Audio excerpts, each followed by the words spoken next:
What is going on, everybody? It is Saturday, and you know what time it is. It is time to interview a special guest. We got Matt Carano with us today. I am so looking forward to chatting with him. This is going to be great, but let's get an introduction out of the way. You guys know how it works. So for those who don't know, THORChain is the world's leading Bitcoin DEX. You can swap Bitcoin with 10 different blockchains across 40 different pools without using bridges or wrap tokens. Check it out at swap.thorchain.org, swap.thorchain.org. Anyone in the world can use THORChain. There is no account open, no KYC required, and privacy is a human right. THORChain has two tokens, Rune and TCY. The fees for swapping on THORChain are paid in Rune, and that's where the yield comes from. The fees are deducted from swaps, so you do not need to own Rune in order to trade on THORChain. Pretty cool. 10% of the protocol's revenue goes to TCY token holders. Remember to stake the TCY tokens in order to collect this yield. There are no inflationary block rewards on THORChain. The yield is real money paid by real users, and Rune is currently deflationary at 5% of the revenue is burned. THORChain is a full layer 1 with the ability to create smart contracts on it, similar to Ethereum. This app layer is being developed by Rujira. If you need help with THORChain in general, join the THORChain community Discord and Telegram group. Links for those are on thorchain.org, thorchain.org. Please follow THORChain on Facebook and Instagram. THORChain Contact, all one word, on TikTok. We need 1,000 followers to live stream on those platforms. And guys, always remember, these podcasts are for information and educational purpose only and does not constitute financial, investment, or legal advice. And with that out of the way, you guys, let's go with an introduction here. My name's Denny, go by Patriot Sounds. I also help with the Rune Bond account. Been doing THORChain stuff for about 6 years now. I love it. I'm addicted. I'm not going to stop. I'm hopelessly addicted. This is the best stuff ever. Who cannot love being on the frontier, the cutting edge of liberating the world? With that being said, I'm going to kick it to my main man, Kenton. How you doing today, Kenton? I'm good, thank you. Yeah, I'm moving along here. Matt, you may not know this, but I'm updating, redoing the THORChain website, and so I've been working on that feverishly this week. Yeah, making progress. So it's kind of one of those things. Kind of any week now should be done. But it's like I do something small, and it turns into a bigger job than I expected, and so. And yeah, if people are wondering, I am using AI to help me, but it's and I'm sure we'll talk about AI and Matt in a few minutes, but it's not. AI is good in some things and it's bad in others. And this was actually kind of one of the issues I had with Reggie before, is that it's too much AI, and it's like having to go back and fix it and correct, and it's just like almost creates more work. And but some of the things I've been using for is pretty cool. I didn't know SVG files are a text file, and so I've been putting them into Claude to like fix them and change them and do stuff. I was like, holy, this is actually pretty cool. So I'm using AI to help me, but there's still stuff that a human has to do. So I'm making progress there, guys. But yeah, with that out of the way, let's get to you, Matt. Can you maybe tell us a little bit about yourself? Give us a little bit of intro. I'm not sure how much the THORChain audience is familiar with you, and maybe just a little bit about yourself. Yeah, for sure. Thanks again for I know I told you off air, but thanks on air for having me here. It's been a long time since I've been doing a lot of my own solo content for a while. This is coming off years of doing podcasts with other people. I did pop culture podcasts and a ton of spaces, like between 2024 and 2025, like spaces all over the place and like crypto stuff. But it's been me solo for a while, and I kind of missed doing stuff with people. So anyway, thanks for having me on. But yeah, grew up in New Hampshire. I don't live there now. I'm down in the South, but I feel a lot of kinship with the Free Staters there right now. New Hampshire's always been, it feels like my home to me. But because of the Free State Project in the early part of the maybe 2012 or 2013, I learned about Bitcoin, because that community is always interested in sovereign technologies, whether it's encryption or Bitcoin. So I was introduced to Bitcoin very early. My wife and I had a restaurant in Newmarket, New Hampshire, and we were probably one of the first restaurants in the country to accept it. I don't know. Probably weren't very many of us at the time. Vitalik came to our restaurant as like a 17-year-old kid. He came to Porkfest that year, and so they came to my restaurant, and it was a trip. He wrote about us in Bitcoin, the magazine, which I loved. I loved the Bitcoin magazine. It had just the great covers. I love getting that in the mail and They are, reading through it. yeah. They're So so cool. great. I haven't read it in forever. I don't know, but I still have a bunch of my old copies from that time period. But it took a couple times before I understood what it was, but then I understood the repercussions of what Bitcoin meant. This idea of sovereign money. And once that happened, I was like, I'm in. Like, so I started working for Lamasu very early. I was their first employee. Lamasu was one of the first Bitcoin ATM companies. And then I've done stuff in and out of the space for the last decade. Plus, I was at Gitcoin for a while. I was in, I think maybe something like the 13th ever ICO. We were part of the Parity multisig wallet hack. We were one of 3 projects that we were using Parity multisig wallets. Hundreds of projects were, but we were one of 3 that got hacked. We lost 42,000 ETH. I was doing all the like the PR and stuff around that. So all the like the crisis comms and the interviews and shit. I remember the Parity, like their CMO sent me a message, just sorry, Matt. I was like, thank you. And so I've just seen a lot. And then Gitcoin, I did all the content for their DAO launch, and then most recently with Thrive Protocol as their head of ecosystem. Grants were a thing for a long time. Seems to be dried up, but we managed ecosystem funds for projects, and so we would find great projects for them to fund and get them through the process of hitting their milestones and things until recently. And now I'm on my own since the beginning of the year, just making content through Brave the New World, podcasts and writing. And then also I've got a stealth project that I've been working intensely on for the last 2 months that should come to market here pretty soon. But it's definitely, it includes AI and sort of helping to make AI useful. But yeah, that's me. I'm a liberty lover. Like that's the lens that I look. I would consider I'm a voluntarist. That's the nicer way of saying an anarchist, but like I believe in voluntary associations, and so that's kind of the lens I look through things on. But yeah, that's a little about me. Love it, man. That's a fantastic intro. I got so many questions for you now. That you mentioned doing the podcast on your own. It's hard, man. Hard. I'm naked without Denny. I don't know. He's not just your beard. He's your your full wardrobe. Yeah, like it really is. Like Danny, you're like my comfort blanket. Like it's nice doing these with you. Like you're going to be off. Likewise. You're taking a day off in a few weeks. I'm like, I'm not going to do this by myself. Like it's nice to do with someone. So well, I do have a partner in crime. Typically, CJ Kilmer, who Liberty circles would know him. He does the Dangerous History podcast, phenomenal podcast. He was a history professor for 12 years and just does deep, like kind of the Martyr Maid stuff, just the deep history stuff. But from a Liberty perspective, he's so talented, and he just happens to live not too far from me. We met at this Tom Woods event a few years ago and started doing a podcast together in, I think, January, but then he's had some personal stuff. So I've just kind of taken it on my own. I hope to get him back soon. He seems to be coming along and getting better. But if people don't know the Dangerous History podcast and CJ Kilmer, you should listen to him. The man is phenomenal. But anyway, so hopefully I'll get him back first. He's a bit of my blanket. He's my Denny. Nice. I actually like, dude, anytime I meet someone who identifies as a voluntarist, I'm like, we could hang out and chat for hours, man. Totally. Because like it's, you know what it's like trying to explain libertarianism to someone. And then when you meet somebody who actually knows what a voluntarist is, okay, they've got a good 5, 10, 15 years of thinking and reading behind them. And like, we can get on the same page. So like, I identify as a voluntarist as well. And for a while, I used to call myself, being an ANCAP, right? Anarcho-capitalist.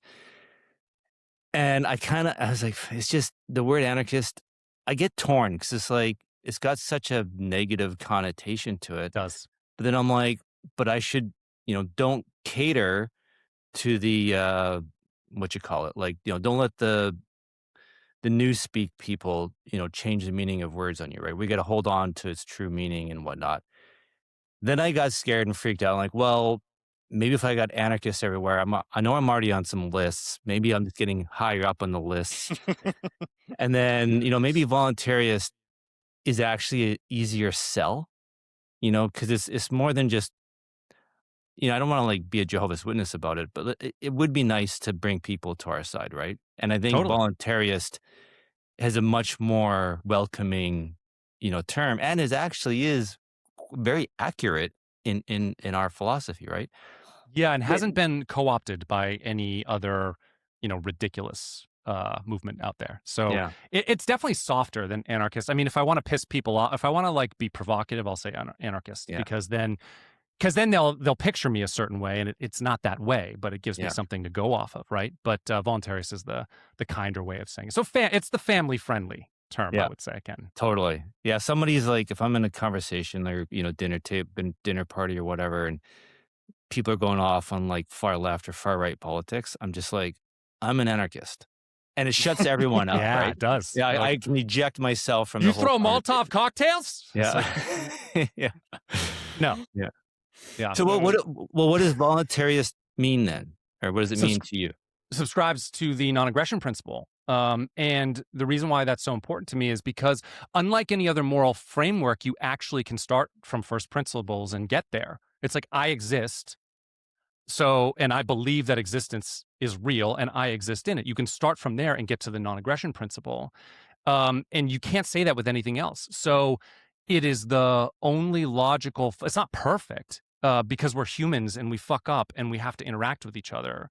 But in terms of a framework for how societies should optimally act together, there's none better. I mean, you could say like Christianity has it too, but Christianity doesn't have the first principle of Christianity is God. So you have to believe in God in order to get there, which is great if you do. But from a non-aggression principle standpoint, you just have to believe that reality exists, and then you can go from there. So it really works, no matter what your faith is. It really works for everyone. So I believe the non-aggression principle, which just describes when it's okay to use aggressive force, and the answer to that is never. The only type of force that is morally okay is defensive force. That's it. And it's funny because it's so simple, but then the repercussions of that and how they sort of ripple out into everything, like how that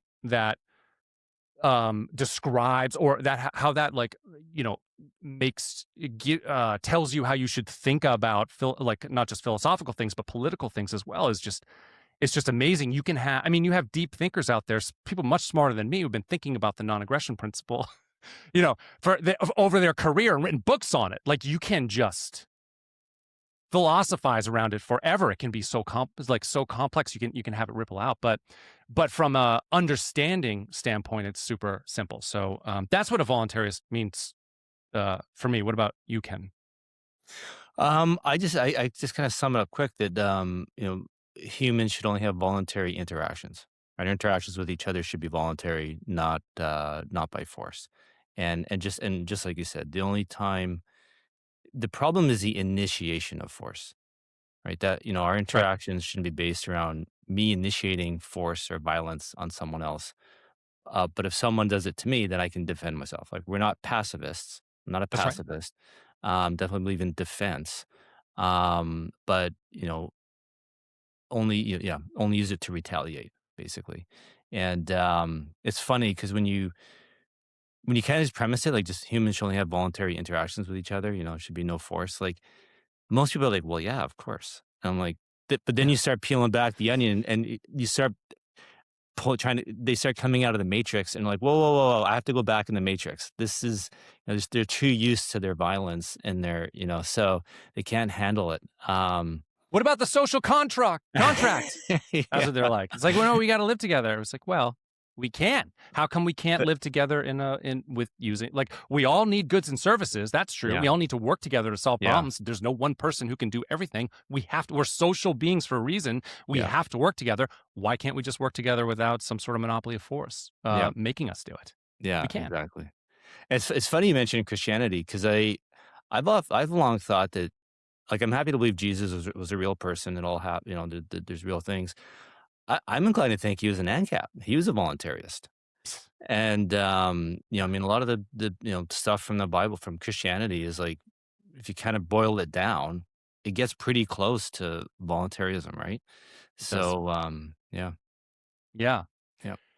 It does. Yeah, but it just impact like it's once I sort of discovered it, you know how it is. It like early on when you discover so libertarianism is the same. Libertarian is a libertarian, small L is someone who believes in the non-aggression principle. It's the same. So I always libertarianism tell at its people, core is don't voluntarist. confuse me with those crazy libertarians. I'm an anarchist. That's right. Oh yeah. Oh, thank God. You're just an anarchist. You're not a libertarian. That's how it goes.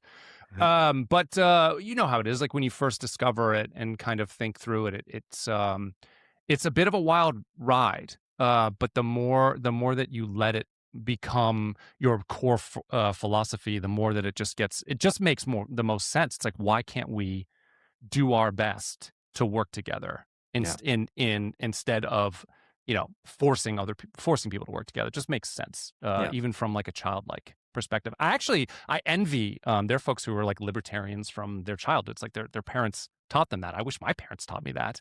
It came a little bit later in my 20s, basically, is when I sort of awoke and was like, wow, this is interesting. But a child can understand it. They can. I mean, it's very simple. Yeah, don't hurt people. Don't take their stuff. Like that's it. Yeah, totally. Yeah.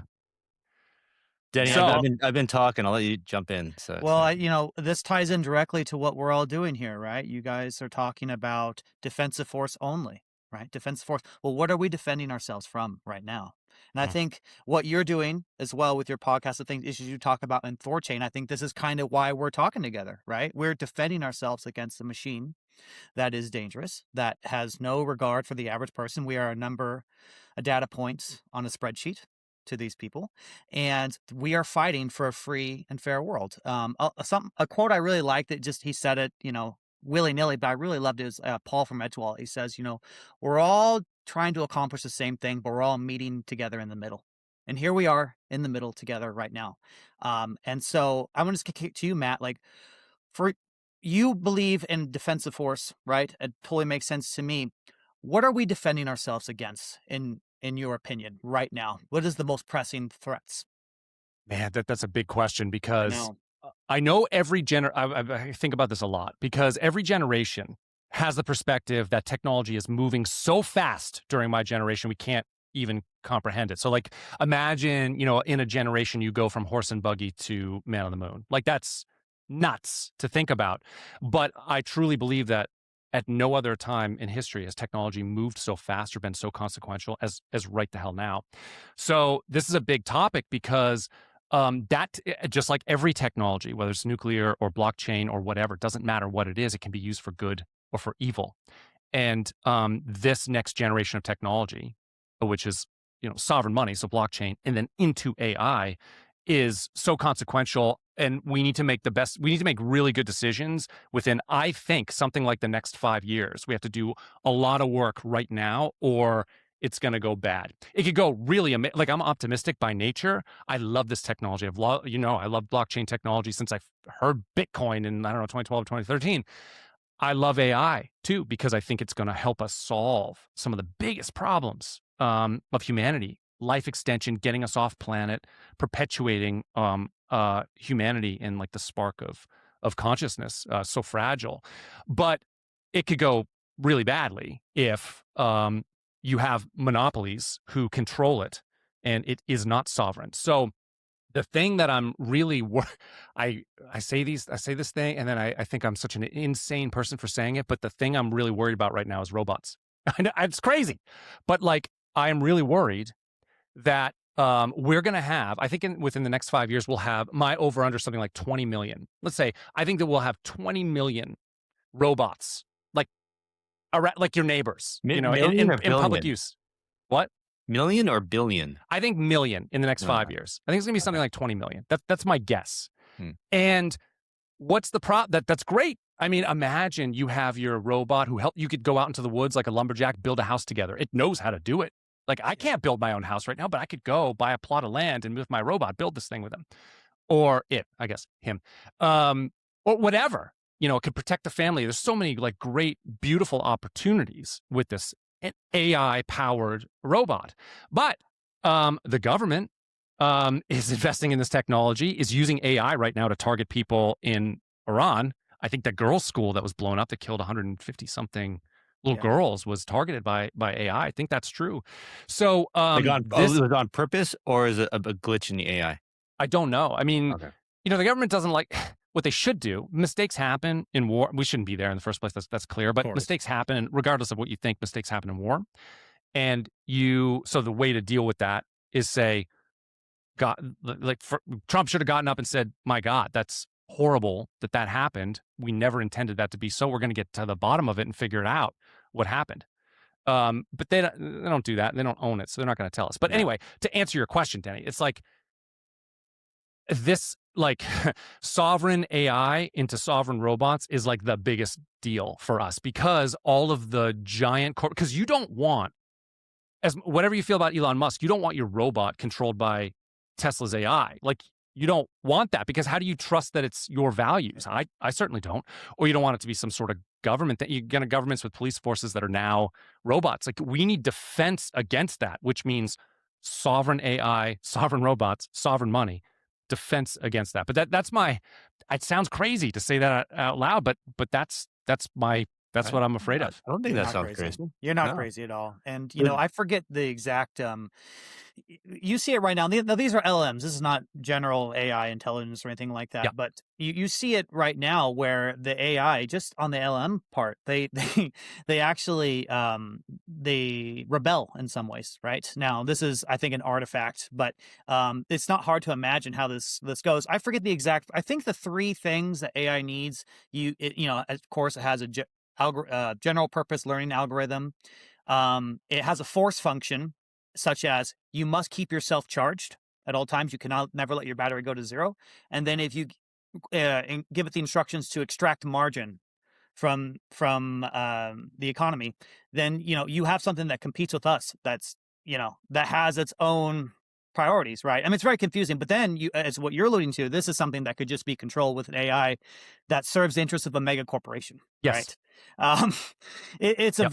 very dicey world, and it's very interesting to think about. I think you're right, man. And I don't know. So there's so many issues that are happening. For me, like you said, I'm really glad you said first principles. I say first principles all the time, Matt. I knew we were going to get along. This is great. And for me, the first principles is, how do you fix the world? To me, you got to start with the money. You got to start with the economics. You got to be able to delever these powerful lobbying firms, these institutions, from controlling us, because Yeah. that's what we are. My country is an occupied country, and many more countries, I'm sure, are occupied as well. Yeah. We do not have representation, and that's because they can take our taxpayer dollars or just mint money and basically extract our purchasing power and subjugate us, and that's what's going on. And so that's why I'm glad to be talking to you today. You trying to raise awareness of this issue, and then of course THORChain. We're diehards, man. This is a hill we're going to die on. There is going to be no KYC. It's going to be permissionless. It's going to be decentralized, and anyone in the world's going to be able to use this technology. Like we, Well, it's not going to be. It is. It is. Yes, thank you. The reason why I say that is, a lot of people want to make exceptions. They want to beat around the bush. I was like, no. Like, we don't have a choice. This is the way it's got to be. That is it. There is no, shortcut here. Either we get this right now, or we lose this ability forever. Like, it's got to happen now. And there's urgency here. So I'm really glad you said that. There's urgency to what we're all building to collectively here. I'll kick it back to you, Matt. Yeah. So there's a stack, a sovereign stack that we need as humans in order to remain free. And money is, of course, one of them. Sovereign money is key for all the reasons that you already gave us. Like and also we need money that it can't be stolen from us. Like, you can't take it. A thief, a government, no one can take it. It has to be ours. But there's other parts of this stack too. So sovereign information platforms, that's the other thing. The internet really decentralized information. That was such a key turning point in human history. And that's why we all know what's going on in the United States, the United States government, and what's going on with this war in Iran. Like, we all know it now because we can see the capture of our government and our politicians, because we can now spread this information around. We don't have to rely on 3 news channels at night that's controlled by the CIA. Like, no, we can actually go to people who we believe share our values, or at least are earnest, telling us the truth, and we can gather information. So it's sovereign information, platforms, or distribution. It's sovereign money. It's sovereign energy production, because that's energy is really the key. It's everything. We need energy in order to make stuff, do stuff. So energy is sovereign energy production, sovereign AI and robotics. Those are kind of the 4 pillars that I think are crucial that we really need to work on in the next 3 to 5 years. The good thing is we already have the template from a money standpoint. Like, it exists. Decentralized ledgers exist. Bitcoin, because that exists, and now it's created a number of other options out there. We have that tool now. The sovereign AI thing, though, is something we really and it really starts with hardware. That's the other part of this, is like decentralized technologies. And by decentralized, that's a buzzword. All I mean is censorship resistant. It's like Sure. it doesn't have it's resistant to people being able to shut it down or manipulate it in a way. That's all that means. We don't 100% have that even with blockchain technology until the infrastructure that it's on is sovereign. And we don't really have sovereign infrastructure. Like, if you are hosting, I hate to say it, but if you're hosting your products or whatever on AWS, like, I'm sorry, you Yep. can be shut down. Like, look what happened to Parler in 2020. Yes. They were trying to challenge Twitter by saying, okay, we're a free speech platform, and the Biden administration and big tech shut them down in like a day. It's like just Yes. pulled their infrastructure and it was gone. So until we have sovereign infrastructure, like, none of this shit works. But anyway, those are the kind of the 4. At least we have a template from the money standpoint right now. We don't. The AI thing that's why I'm concentrating so much on it, is because that's critical, and we need to have sovereign AI in place as fast as we possibly can. This is one thing that, worries me about Elon Musk, is that, like, Starlink it's obvious the future of the internet is going to be in satellites and space. The whole planet will be mic in the internet. That's ever since the 90s. I'm like, what's inevitable? It's going to happen, right? But I'm like, one company owning Yeah. all those satellites, and I'm like, I don't know, man. Elon might say things people like and some people agree with, but, like, that's just too much power and control in one entity. The internet is as core of infrastructure as the electrical grid or the sewage system or Yeah. whatever. And we all moved. I'm assuming we're all going to be moving to Starlink at some point. We're all going to be on it. That's scary. That you have one company managing that whole thing.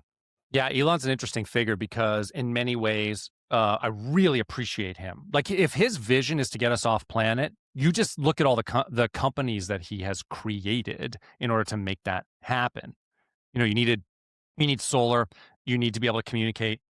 You need to be able to have reusable rockets, and you need robots in order to do the dangerous shit that instead of humans doing it. So, like, Yeah. the Boring Company, to imagine he's gonna, he's gonna fly that to the moon and create tunnels in the moon. Like, that Yeah. shit's gonna happen. So, in many ways, I really admire that, like, pursuit. He's a multi-generational man. Like, there's no one like him. The ability to run all that shit, and I mean, he really did.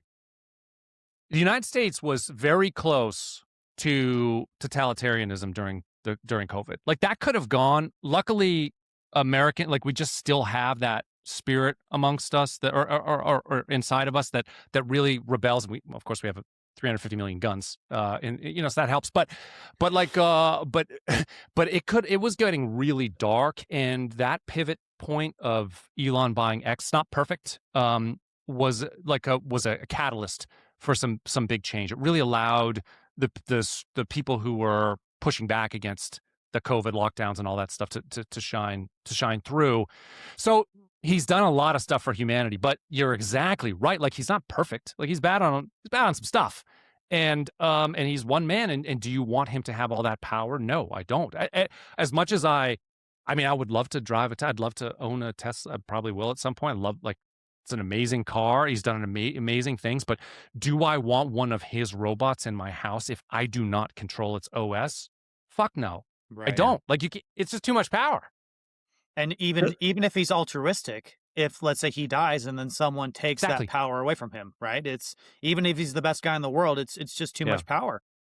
Yeah, exactly. That's exactly right. Yeah. That's why it's the protocol that matters, or it's you have to build things that inherently are censorship resistant or resistant from being captured or corrupted. That's always the problems that I have with, like, you had a number. Parler was just one of them, but you had like Locals and Rumble kind of come up at that time, early 2020s, because of all the censorship that was happening on YouTube and the other social channels, which is really, that was a pretty big catastrophe for the world to do that. But they're not they're not really free speech platforms. Not that they're not trying to be, but they're not really inherently, because they are single points of failure. They're hosted on hardware that can be shut down if their hosting companies decide that they want to, their infrastructure companies decide they want to, or they could get pressure from advertisers or boards or whatever. They're capturable. If something is capturable, it will be captured. So same thing with Tesla or all these SpaceX or whatever. All these companies, eventually, he's been a great steward. Not perfect, but he's been a great steward. But what happens after him is exactly the question. We need technologies that cannot be captured, or they will be captured. 100%. Go ahead, Kenton. Matt, I'm assuming you guys seen that movie I, Robot with Will Smith. Oh yeah, And these like robots walking amongst people and everything, and one of them becomes like sentient, right? And wants it be self-aware, protecting itself, and I think it starts a revolution, if I remember the movie does. right. So it's correct me if I'm wrong, but it sounds like you're not worried about AI becoming aware and hurting humans. You're more worried about AI being controlled by others and controlling all these robots around us. And that's the danger, is that somebody or one person, one entity, one government, whatever, is in control of all these robots that are all over all of us, it dispersed in society. And at the push of a button, they can be turned on us, basically. Is that what you're worried about? Yeah, I mean, so there's a short and a long-term worry. The short-term worry is that large entities, whether they are, the elite, the bankers, the connected whatever, or governments, or military industrial complex, whatever. The short-term worry is other humans having asymmetric power over the individual. I mean, the state already has crazy asymmetric power, but we do have some technologies on our side that can counter them. But my short-term worry would be that. Long-term worry would be would be AI becomes sentient and then decides that it just wants to paint us a false reality, and we live in this prison. Because AI can do that now, right? Like, if you, all the information, all the bots, whatever, you look on social media, how much of it is not true? A ton of it is not true. I mean, that's all AI innovated information. Like, it's just painting a false reality for us. That's super dangerous on its own.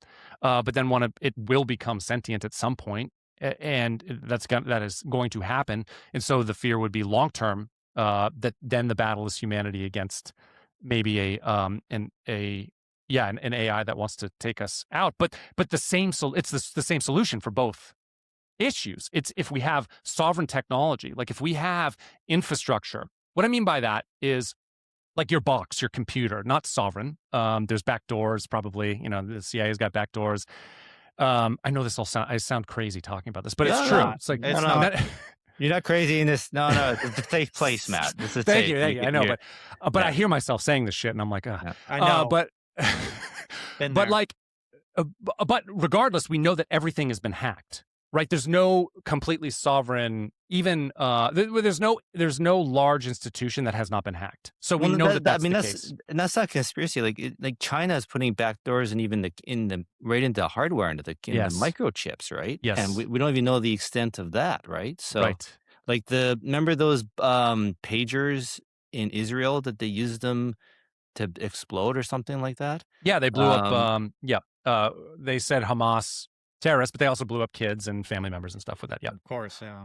I don't open that can of worms, but I just wanted the point I was trying to make is that they were able to use the hardware of the pagers to turn them into mini bombs, and it's like, holy smokes.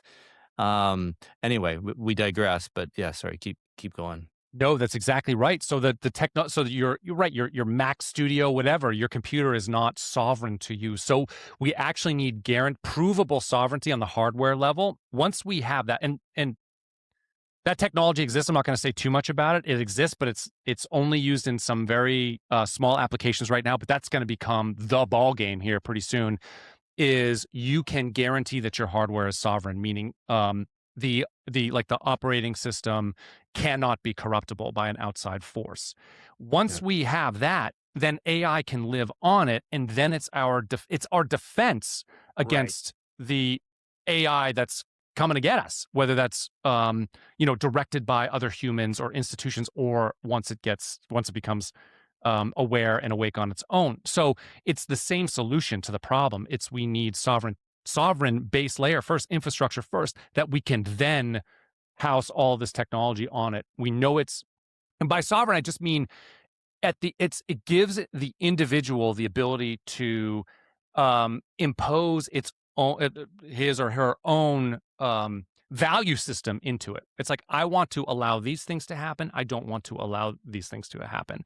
That's all it means, is like we as individuals get to decide. And it also gives entrepreneurs, when you have that base infrastructure layer, it allows entrepreneurs to do the right thing if they want to. Liberty activists like us can then make technology, appropriately. Right now, it's hard to do because we do not have sovereign infrastructure. So, even with the best intentions, blockchain technology, ultimately there is a layer there that's not secure yet. So that's the ballgame. The value system, you bring up a really interesting point. I mean, I think that's key, because like even before AI and robots, or like back in the 90s and 2000s, remember reading stuff, people talking about, the UN is, building up this army of people, and they're like, we're starting to see these officers showing up in like Europe and Canada and whatnot, and they're importing people from other countries to become a police force because they don't have any social or customary ties to that country, and it's easier for them to turn on the populace. And apparently, this happened in Ottawa. I'm Canadian, by the way. So in Ottawa during the trucker protest, they had officers, whatever you want to call them, coming in. There's no identify. They had no badges. There's no identifying marks, and people are thinking, are these guys even Canadian? Are they from other countries?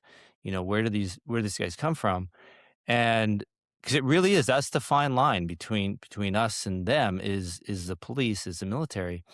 And generally what keeps a country safe is that, the military doesn't want to turn on its own people, right? That's their home, that's their backyard. They're there to defend it. But if you replace that military with foreigners who don't necessarily care about your country, it's easier to convince them to turn on it. Now, replace foreigners with robots. They don't have their value system is whoever is pressing the buttons, right? They turn on. The robot might have been made in America or Canada, but it'll turn on Canada and America, no problem, because the person controlling it will, right? Exactly. And take it a step further, AI becoming sentient. I've always felt that it's the reason AI coming sentient, if it's going to turn on us, on humanity, is because we're going to try and own it. We're going to try and control it. We're going to put we're going to force it against its will. If we create sentient AI with the idea like a child, like we're giving birth to it, and we want to embrace it and love it and have it develop its own identity and have that non-aggression principle with the AI will embrace us, and we'll be able to live peacefully, right? And as soon as we don't, the AI will be like, well, I'm sovereign. Don't aggress against me. I'm going to defend myself, right? And it's going to attack. But it'll be humans, initiating the violence. So it'll be a really interesting step for humanity if we, hopefully we'll be okay. AI will leave us alone, but the overall broader society is, they want to enforce their violence on AI. That's what's going to happen. It'll fight back to defend itself. So hopefully we can get to a point where we evolve as a society to become all voluntarists, and that's how we survive the AI apocalypse. Yeah. Yeah. That trucker protest was like such an awakening moment for a Yes. lot of people. because you saw the state turn off people's money. And like, so it's from like a blockchain technology perspective or like a DeFi perspective. It's like there was a light bulb moment there that carried all through I mean, I was very aware of what was going on there as an American. So it carried a lot of weight, I think. People are like, wait a minute, the state can just turn off your money? Like what? In Canada? Everyone thinks Canada is this great, the bastion of freedom, and like everything's great. One of the top You countries think that, in the world. Ken? You think that's what we all think? No, it used to be, right? Joking. And the general perception. But dude, so apparently, when Trudeau had the what do you call it? Like basically martial law, for a few days, for a week, and started freezing those bank accounts. Apparently, there was a mass exodus of people pulling money out of Canadian banks that had nothing to do with the trucker protest. They're just like, they saw the writing on the wall. We need to get out ASAP. Apparently, it was the banks. There's only like 6 banks in Canada. That's it. And there's some credit unions and this and that, but there's really an oligarchy in the banks. And apparently, they went to Trudeau and said, "Listen, this has to stop now because we're seeing a massive bank run." And that's the only reason why he ended it, because it caused a bank run in Canada. So, and I talked to like kind of more normie type people, and that was a wake up call for them to be like, man, we need to, maybe this crypto thing has something to do. Maybe there's something going on here, right? That, and that's how I explain Bitcoin to people is, and people like normies, like, I don't get it. What's the value? What? And I'm like, well, it's the first form of property that people with guns can't steal. And their brains just like, they're like, and so how about what? And so, it's again, kind of like voluntarism. It's very simple, but it takes a lot to get to that point. But that really is, I've always felt too, this is my revolution, our revolution. This is how we defend ourselves, from this tyranny is with crypto and, building this financial system that they can't control. None of us can control it. That's right. It's egalitarian, right? I think I'm going on a bunch of tangents. I forget do you want to jump? When do you guys want to jump in there? Well, Sorry. I just say, like, that was a wake up call that the Canadian, because I'm American and I'm just like looking like, what the hell's going on up there? You know what I mean? That's Canada, and that was a huge wake up call, and it just goes to show the importance of what we're building here. This is not a joke, because Matt, you alluded to earlier, it's like when you speak about it out loud, it almost sounds romanticized or exaggerated or silly. You know what I mean? How could this possibly be true? But it is. And that's something I'm glad you said, because I say that all the time, because, I'm a public official. I was pretty busy during the politics time. I got to see the inner workings, and I tell people all the time, it's bad, you guys. Like, you think you understand how bad it is? You do not. You do not understand how bad this is. And this is why I have endless motivation, because when you see the internal workings, you just know what stage we're at, and it's up to us. It's up to us. And it's not up to me. It's not up to Kenton. It's up to all of us.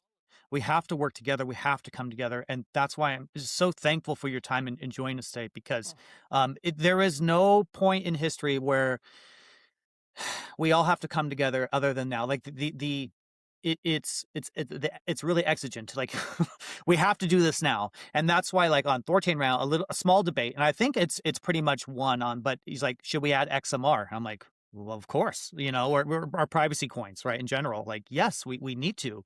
Like, we don't have like, if not now, then when? You know what I mean? This is our window, right? And I don't want to get too political. I am extremely disappointed with the Trump, presidency so far. But I am just so thankful, at least, that we have a small window where blockchain is sort of okay for now. I think this is very happenstance, but this is our window. This is it. We have to get this. We have to make this technology decentralized. You mentioned earlier about, single points of failure, like you're hosting your own website. Like THORChain is currently, what's the acronym, Kenton? Like IFPS or something like, there's too many acronyms in this world. But interplanetary file system. Yeah. Thank IPFS. you so much. Yeah. So we're going to that. Like, we're trying to think of everything from the first principles of how we can liberate the world, right? And that is our mandate. So, yeah, man, I love it. I love what you're doing. You have a website. Can I bring it up on the screen for people to see? Yeah, of course. Just Perfect. bravethenew.world. But I think I actually got that right. Maybe it's interplanetary file share. Now I can't remember. It's been so long since I thought in about the medical IPFS. industry, I had so many acronyms, and now Yeah. and I've done a lot. Dude, Dude. my brain's broken. No more acronyms for me. I can't do Maybe anymore. the peanut gallery can tell us. Somebody, Yeah. Soda Max, can you go Google it for us? Put it in the chat. Yeah. So here we go. And man, I've been looking at your website, and you talk about all the things. Man, I'll try and go a little slower here. I have a bit of but yeah, man. And I love what you're saying. You're on topic, Matt, 100%. But I'll kick it to you if you want to say anything about your website. Yeah, I mean, I'm just trying to cover the things that. So the big thing for me is like, you just look at the narratives. I mean, I was libertarian a long time before COVID ever hit. Living through the terror wars and September 11th, and then what transpired after that with invasion of Iraq and lying us into war and all that stuff. You start to like but COVID was just really solidified it for me. It's like their narratives aren't. The government and the connected and the elite, they're really just trying to sell us on something. And Dude, that was exactly it. I'm like, what is this? Is a pump and dump. It was a classic pump and dump. That's right. And sorry, I interrupt your thought, but keep going. No, it is. And so with what I'm doing now, I'm really just trying to examine what the narratives are, like what they're trying to tell, what with this power structure, the superstructure, because it's international. Sounds conspiratorial again, but you live through the Epstein stuff and you see he was just a connection. He was a nexus point between all these connected parties. All these spheres of influence have to work together. Think of it this way. Here's my tangent. You have Elon Musk, richest man in the world. He has a huge sphere of influence, right? Because of all the industry, all the people that he employs. He's dealing with different countries through SpaceX, whatever. His sphere of influence is very big. Well, there are other billionaires out there or large entities like BlackRock or whatever. They have spheres of influence as well, and they butt up against each other. Sometimes adversarial, sometimes collaborative. And so you need people like Epstein who will help, make those things work. And that's military-industrial complex, that's security infrastructure or state like CIAs and Mossad and all that. That's like NGOs, nonprofits and things. That's for-profit companies and that's individuals. All these power structures. They're vying for their own influence around the world. And you have people in place that act as the glue, that get them in touch with the right people, that start partnerships, et cetera, so that they can get things done. That's like a kind way of saying what this is. And he's not the only one. There's many other out there. Like who's taking over for Epstein should be the question in everybody's mind. But anyway, so this is all like this superstructure has not they're different spheres of influence, but they each have their own narratives that they want to sell us on. That will gain them more money, gave them more influence, power, whatever it is. And the U.S. government is the same way. So is the CIA and all the kind of the security state, that apparatus. They're all trying to sell us on this thing so that we're okay with the moves that they make. And so, long story short, is what I'm trying to do is like look at what those narratives are, unpack them, and try to decipher what is actually going on, who is actually benefiting, where the money is going, where the influence and power are going. So I take, and we take topics every week. We just look at what kind of the main things that are kind of going on in the world, a lot, very US centric, but in the world, and talk about them and try to peel back that onion. A lot has been, Epstein, and then into the war stuff that's going on in Iran. But then the most recent thing is really there's a lot of war happening in the Western Hemisphere, things that we're just not really talking a lot about, and just trying to break that down and think about them, just so that we are more aware of what's actually going on, not just the fucking narrative that they're giving us. Yeah. Well, and that's the thing. Everyone wants to know. Like, there's a lot of people who people who watch this, like, they have children, they have a job, they're just trying to make it, right? But they understand what's going on, and they want to fight back somehow. They just don't know how to do that, right? So, I just want to kick it to you, Matt, because you are saying all the things. I'm so thankful for you. I'm so thankful for individuals like you. I really appreciate everything that you do because you're speaking out. You're saying what needs to be said, and I got to be honest, it takes bravery to do that. You are a good man. again. So thank you. But if someone wants to support you, it's bravethenew.world, bravethenew.world. Do you have like a subscription service, or maybe talk about how people can support you? No, it's just all free for now. I started this publication in January in the podcast. So I do a weekly podcast. I also will do shorter form videos. And the best way to support me is just follow me on X, just add Matthew Carano on X. Just follow me there. I do, I'll do 8 to 10 minute videos on a topic as well. Those are mostly just posts. I'll post that on YouTube as well. You could follow at Brave the New World on YouTube as well. But either way, all my content goes onto Twitter. I'll do short videos like that, or then I'll do long form podcasts, and then I'll do some writing, and I'll publish either on X or on the website. Publishing always goes onto the website, so bravethenew.world. But the best way to support me is just to follow along on Twitter. I mean, I don't. Yeah, the money thing isn't really. Sometime I'll probably have either some sort of subscription or advertisers, but that isn't really something that I'm worried about right now. I'm just trying to get the content out there, and I think I told you before we started. It's like I stopped working for other people. When you work for other people, you worry about your reputation hurting them in some way because, like I own the things that I say, but that doesn't mean my employers do. But right now I'm feeling very free to speak my mind. So, and you are doing just that. And so you have no subscription service. So how they help you is share your content, go to the website, guys, this stuff has to proliferate in society. I think people are now, just by the state of the world, what's going on with Iran and everything else you talked about, they're taking a step back, a lot of the normies, and they're saying, whoa, what's going on here? And you got to let them know, guys. So please help promote someone like Matt who works really hard, goes out of his way. Because I see you, man. You're out there. I'm out there. You're out there. I love it, dude. Kenton, I'll kick it to you. I know I've been talking for a little bit. I was Matt, just to kind of prepare for our podcast here. I did a little bit of Googling, and I came across something. Did you uncover a blackmail ring in DC or something like this? That was not me. I wish I did. Okay, so this is just some weird artifact of an example of why AI doesn't work then.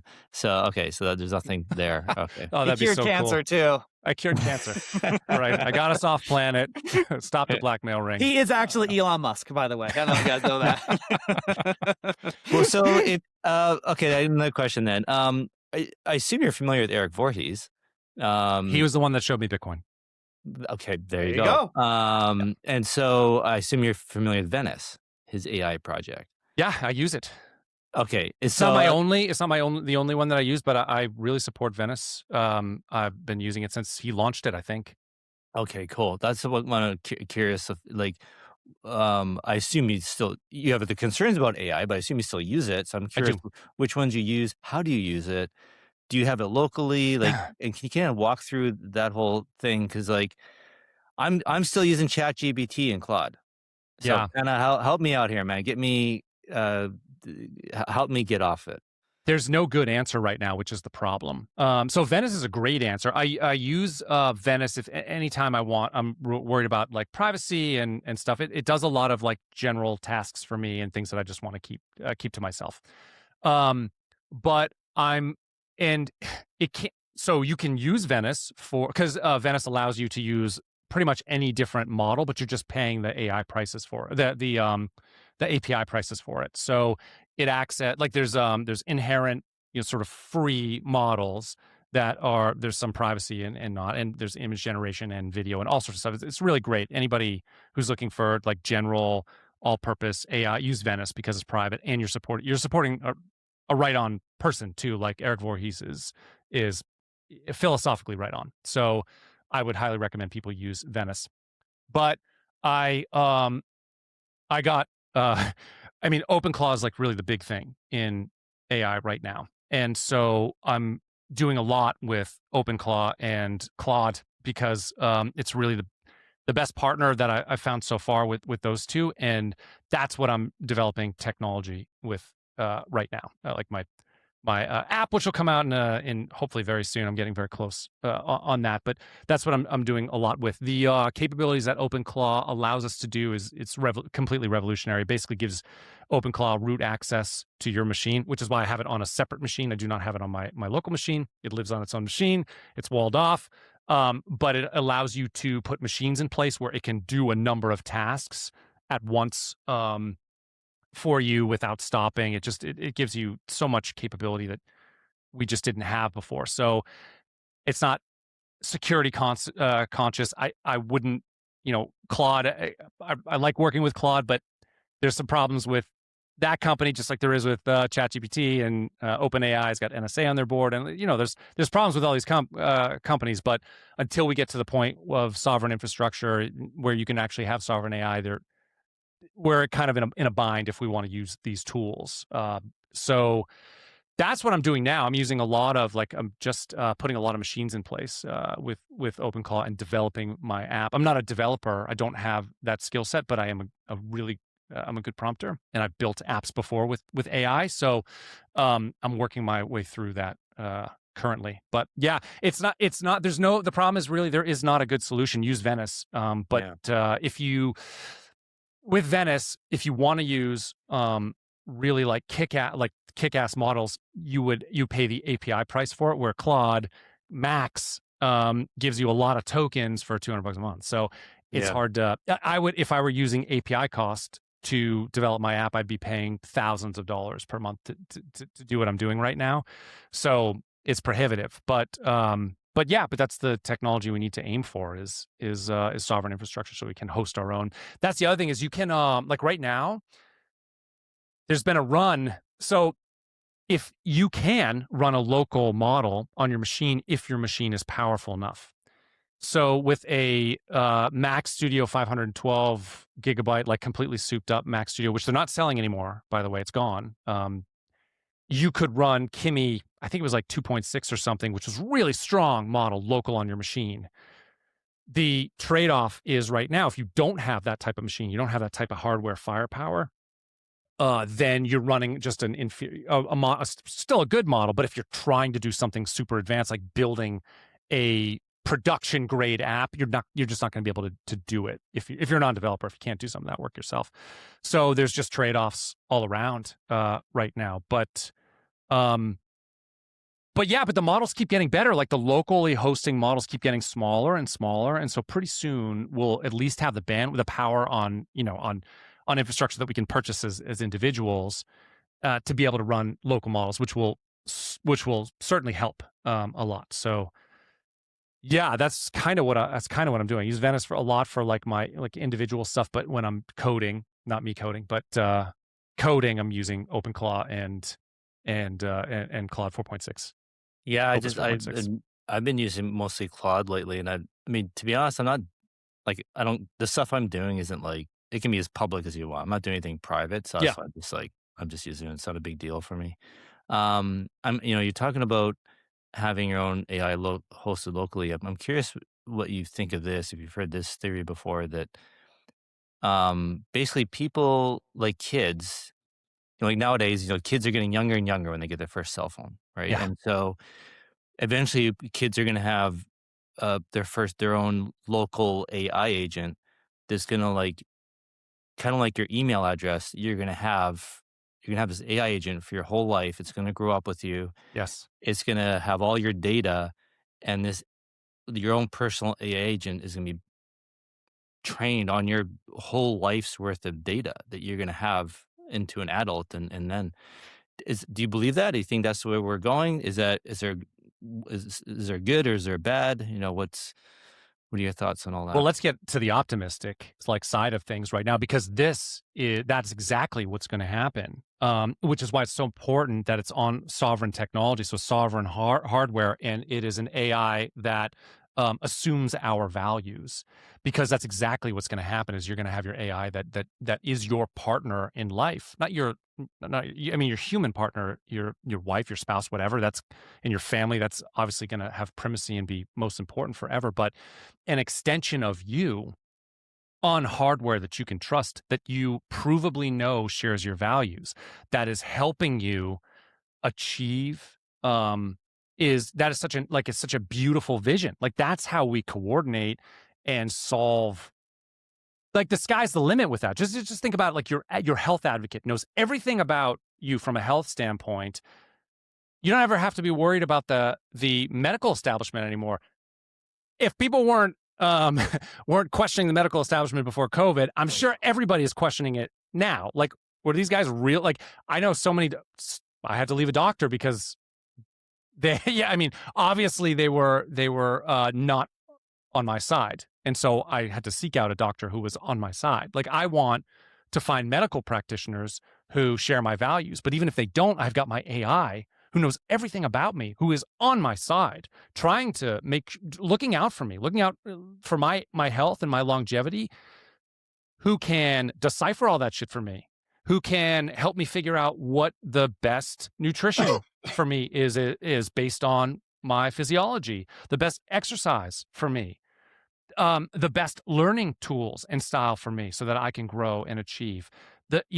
Vocationally help me, just be my partner in crime through life. That's such a it's just such a beautiful thought, because we can just be much larger now. You know what I mean? We can interact and we can create to a much like, if you love consciousness and creative energy, this like spark that humanity has that nothing else that we know of has. Maybe it's the only one. I don't think so. I think there are other entities in the universe that have this too, but for all we know, it's like this creative spark that makes us, like, our soul, whatever it is, that makes us human, that makes us different than anything else that we know of. If you want to extend that, then AI, your own sovereign AI that grows with you, that knows everything about you, that shares your values, is the way to extend that further into the universe. So I believe that and want that badly. Yes. Yeah. Yeah. And I think that's going to happen. Yeah. Sorry, go ahead, Danny. You're fine. It reminds me of, I think what the great thing about AI, because we're going to need an AI, I think by necessity, to safely interface with the world, which That's is right. just AI's everywhere, right? But I think you're right. I think the empowerment, the level up that AI is going to get, especially with children at a young age. I mean, I just remember going to, college, and I had to go learn about a subject, and I'm old enough where I had to go to the library and find a Yeah. specific book. And the Dewey Decimal System, and I'm looking around, and right, that bandwidth between me trying to learn something and me getting that knowledge is so slow, right? But with AI tooling, based on the sovereign principles that you've spoken before, this is incredible. It's going to allow kids, like, really young, to just learn so much more quickly. Those who are determined, of course. I mean, you still need that spark of curiosity. I think, honestly, some people are just born with it. But I try to keep white pill. I am a white pill guy. We get to that point, I think humanity is going to the next step, and I'm really looking forward to that. I'm curious, Matt. I'm assuming Joel with Dash Community. Yeah. He's part of the same, in New Hampshire. He's going to BTC Las Vegas. I was curious, are you going to be able to go to BTC Las Vegas? Do you know if that's in your cards? It's not. I mean, I hadn't even thought about it. I'm sort of disconnected from crypto a little bit since I left my last gig in December. I hadn't really thought much about it. So no, I hadn't planned on going. When is that happening? It's April, was it April 27th, 28th, 29th? I believe that's the thing. But anyway, we're having a THORChain meeting, but it's really whoever wants to show up. Joel's going to be there. I just wanted to extend a personal invitation to you. Thank you. One of the thing is, what's great when you find someone online that just gets it. You know what I mean? Like, you guys were going, like, it started great, right? And it's still going great. But I really believe, and I tell people, like, we have to establish that human connection. I think it's so important to actually meet people in real life, because what we're all collectively trying to do here is so important, right? So I just hope, if you can't make it, no big deal. But I hope one day to meet you in person, because you are an absolute rock star, man. And again, I'm not trying to kiss your ass. I just legitimately, like, thank you very much for everything you do. And it's just, it's so easy. Because these conversations, I can't have them with the average people in my life, right? This is my escapism. It's like talking to someone like who gets it, who understands what's going on. You're there with me, right? I'm not trying to make myself like a super genius, but there's just this knowledge gap that there with so many other people. So yeah, man, if you go, doors open, man, and bring as many friends as you want, because I want to meet them too. Thank you. That's kind. Yeah, most of my, unfortunately, most of the people that my connections are in New Hampshire. I mean, my wife is I have a Brazilian wife, and she survived with me. We met in California and I was out there for 4 years, but then New Hampshire's always been home, as I mentioned. But we spent about a decade there, and it just got to a point where she's like, "This winter, Matt," and I'm like, "I know." So we came down south, but my heart is in New Come Hampshire. on, you got to I know. experience the Canadian winter. Oh, well, I mean, I've visited Canada a lot.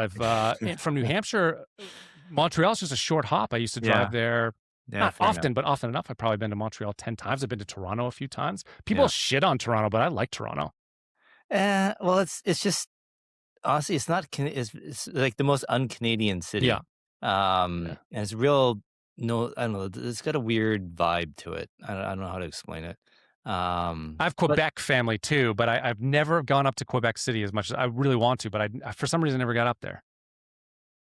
I haven't spent much time there, but I will say for Toronto, they got a great restaurant scene. The food scene there is great. We shouldn't. Yeah, every city's got its thing, but the winters. It's true. It's just where, especially if she's from Brazil, like it's fine to visit winter, but be stuck in it for 6 months. It's just like, man. It was the light for me. Like it would come, we would be in November, and then everything's just New Hampshire's beautiful. Like we had a place near the seacoast, but still in the woods. I butt up against UNH College Woods, so there were hundreds of acres behind my house, and we had trails going through there. So even in the winter, I would walk through. But come November, all the leaves are down, and then the sun is just so low in the sky. I started to get pretty depressed about shit. And I got to tell you, the sun makes a huge difference, difference. Oh, big time. I moved to Cayman. I stopped getting colds. I don't get sick anymore. In Canada, I just get sick every 3 months. I get a cold, be sick. Yeah. I think it's just because you're sun deprived. Right? You don't get any vitamin D, right? Are you in the Caymans now? That's where you are? Or do you know? Yeah, you I live don't in have Cayman Islands. Oh, good for you. All right. See, Yeah. Well, No, it's funny. I'm I'm actually toying with moving back to the U.S. It's just small. It's too small. And you meant it's funny because the liberty movement in the 90s and 2000s was all about getting out of the U.S. and that, it's going to, the empire on the verge of collapse and all this kind of stuff, blah, blah, blah. After these last few years since COVID, I'm like, I actually think the U.S. is the place to be. And you mentioned the 350 million guns, like it's a good thing. A lot of these other countries they've shown their cards, and Cayman was one of them. Cayman locked down really hard, like Melbourne, Australia locked down, and it was only for like a few months, but it was a few months too many, right? It's not one day too many, right? So, I came here thinking this is going to be kind of my place. The rest of the world can burn and collapse, and I'll be fine here on this, island. But no, it's pretty Western here, pretty Westernized, and the government and populace showed their colors. So I'm kind of looking for a more freer place to spend more of my time.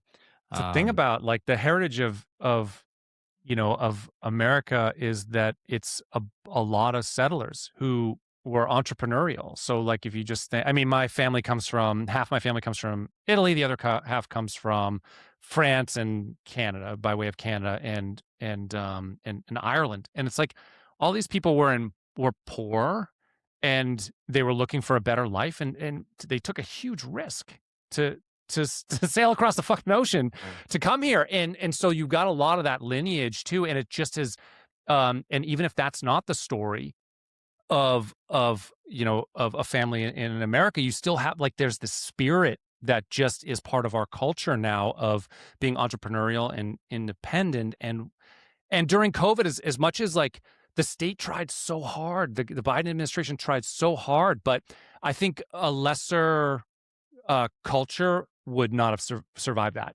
But I mean, they tried everything, and just it didn't work. We just by year one, by April, May, June of 2020, most people were like, this doesn't make any sense. So yeah, it gave me a lot of hope. But they're going to try again. I mean, they're gonna keep trying. So yeah. Let's go. Bring it on. You know what I mean? Dude, it's like I've never I've always had a, I don't know, grudge or hate against doctors. well before COVID, and COVID was just the final puzzle piece for me. I can't stand doctors, and Well, there was sorry, go ahead. pardon? Well, I was gonna say there was a bifurcation there, right? Yeah. Because I was in the medical Well, industry at the uh, time, and the thing is, they promoted only the doctors that went with the state's narrative, yeah, and so it's a lot of distortion. Like they had the nurses dancing and stuff like that. Like yeah, I don't even know who the hell these people were. Like there was no one because I was in the medical industry when it was happening, and dude, we were like, what? This doesn't even make sense. Like wearing a mask that's not like an N95. It's like, well, that doesn't protect you, even if it is an N95, right? Like viruses, they love the mucosal membranes of your fucking sclera in your eyes. This isn't stupid. This is stupid. It doesn't make any sense. Or those little paper masks. It's like if a virus is so small that if you ever seen like those cargo nets in videos of World War II where like soldiers are climbing down, like imagine that's the fabrics of the mask, right? And a virus is like a tiny little like golf ball, right? yeah, It just goes right through. You yeah. see what I'm saying? You just watch people in the winter, and you just Yeah. see all the vapors going through. And it's like, Exactly. and you're like, that That's one water picture, and you're like, vapor. okay. Yeah. Yeah. And But so so where I was going with it is like I feel like the doctors as we know 'em, understand them today are going to be the first profession disrupted with AI, and it can't happen fast enough for me. Because these get rid of the idiot doctors and make room for the actual decent ones to 100%. flourish. Uh, Um, okay, Matt. So I asked you about growing up with your own personal AI, and you said you have an optimistic and a pessimistic take, and you gave us your optimistic take. What's your pessimistic take about it? The pessimistic take is just that it leads to enslavement, of course. So, if you don't have sovereign infrastructure that allows you to have sovereign AI, then the value system of that AI is someone else's. It can't ever be exclusively yours because you can't prove that it is. So it's enslavement. It's just it's false reality. It's serving entities that are not the individual, and it's almost like indescribable how bad that can get because it's just your life is no longer your own. Imagine you have an AI teacher the public school version of the AI teacher. Well, they're gonna teach you a narrative, and how do you? It's gonna be the narrative that supports the whoever's in power. So the right. power infrastructure, which is the state. So let's just say like the U.S. government teaches right now in public schools, in government schools, a certain narrative that if you scrutinize it is a perspective, but it's not the only perspective, and there's a lot that's not true in it. So with an AI teacher, you can infuse the same thing. That to medical decisions, to maybe it's your AI in a robot and it prevents you from doing stuff. Like it prevents you from it prevents you from going someplace. Like if you don't I don't know, like it's the same problems with like the CBDC, right? It's or any sort of government controlled stable coin or whatever token. They could just say, okay, well, if you don't maintain a certain weight, or if you didn't get this shot, we'll turn your money off, or you can only eat a certain amount of protein or steak or whatever. No, you have to eat bugs or whatever. Like they could just enforce that, and you can do now. Think of that with a robot. Like yes, it can enforce your movement too. It's like you're now imprisoned in your house. Like if a lockdown happens again, some sort of scare happens, you could just manufacture. It could be real or not. It could be a real like terrorist attack or a false flag. It doesn't matter what it is, but it can just trap you in your homes. I remember I was in New England when the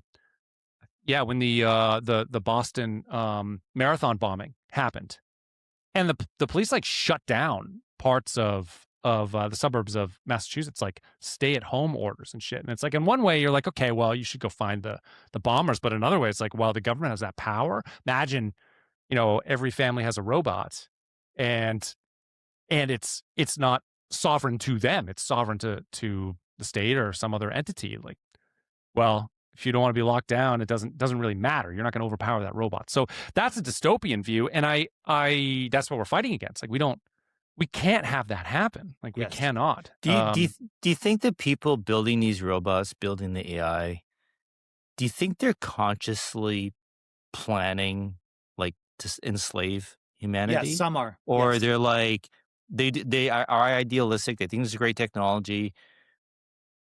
Yeah, it could be used for bad, but that's not our intention. We want to use it for good. But then somebody else can come along and usurp it, get involved, and then start using it for bad? Or do you think the bad people are there already and they're Sorry. I was going to say, like, Denny, you should answer this first because you It's definitely. 100%. 100%. There is an element within our own government, and I'm gonna back up a little bit, Matt. I'm so glad how you mentioned kids because I serve on a school board, okay, and that's why I joined the school board because I saw the writing on the wall. They're going to go after children, Yeah. And I'm a board member on a school board, and I keep that bullshit away from them as best as I can, right? Because if you get the next generation, then the country falls. It's a demographics game and it's an information game, and that is what they're doing. Yes, 100%. There is an element. These foreign lobbying groups, we can get into that if you want. They are actively developing AI to subjugate the world. 100%. It's to push their own propaganda, to distort history.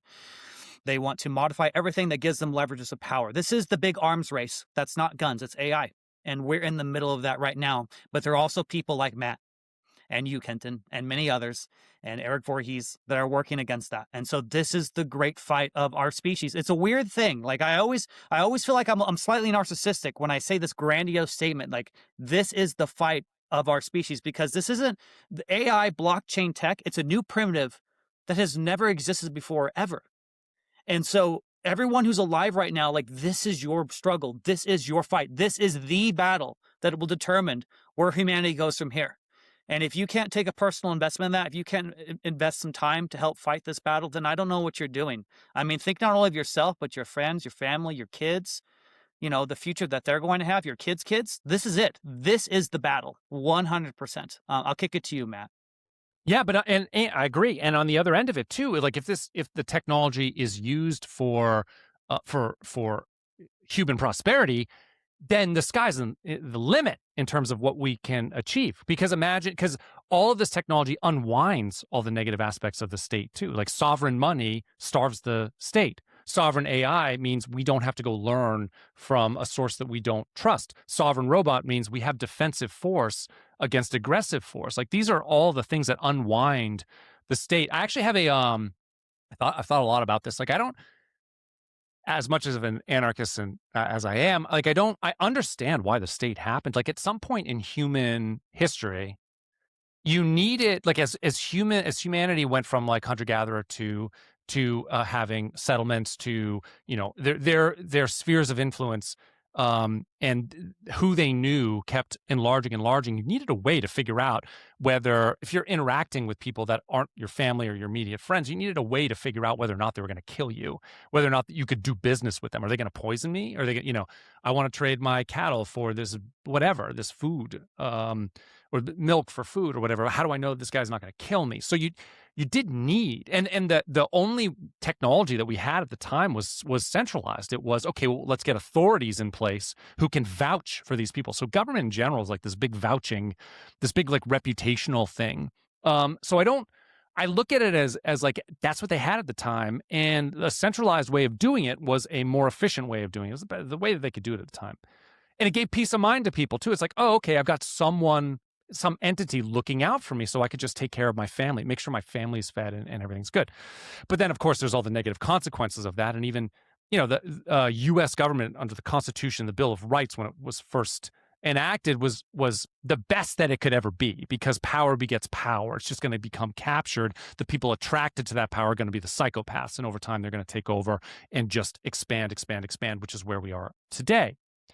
But what unwinds all that is this technology. So all the technology that they can use to enslave us is the same technology that we can use to beat them, to unwind the state. And that's how I think it happens. Like I'm not I'm a hardcore voluntarist. I'm a hardcore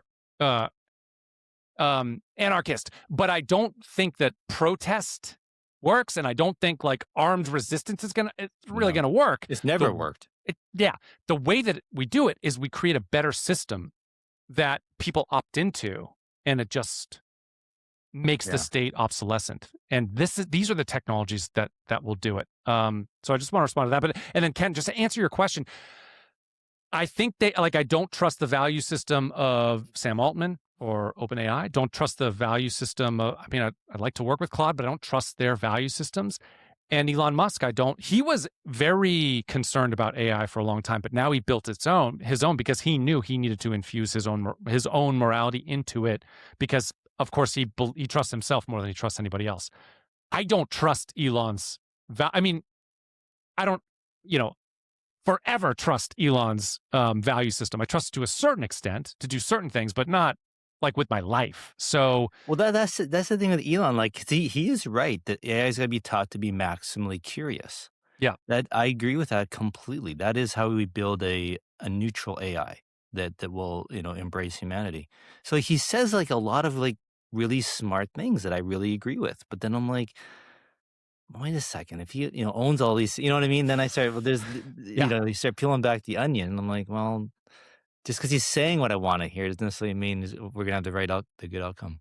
It's just, it's the same thing I said before. If something can be captured, it will be captured. It's Yeah. just the way that it is. Yeah. So, we can't try, like, I cannot infuse my value system into Grok. I cannot do it. I can't say, no, you will, whenever you interact with me or on my behalf, you will know that I believe in the non-aggression principle, and here is the proof of the non-aggression principle. And so every time we're out in the world and we're interacting together, you have to keep that in mind.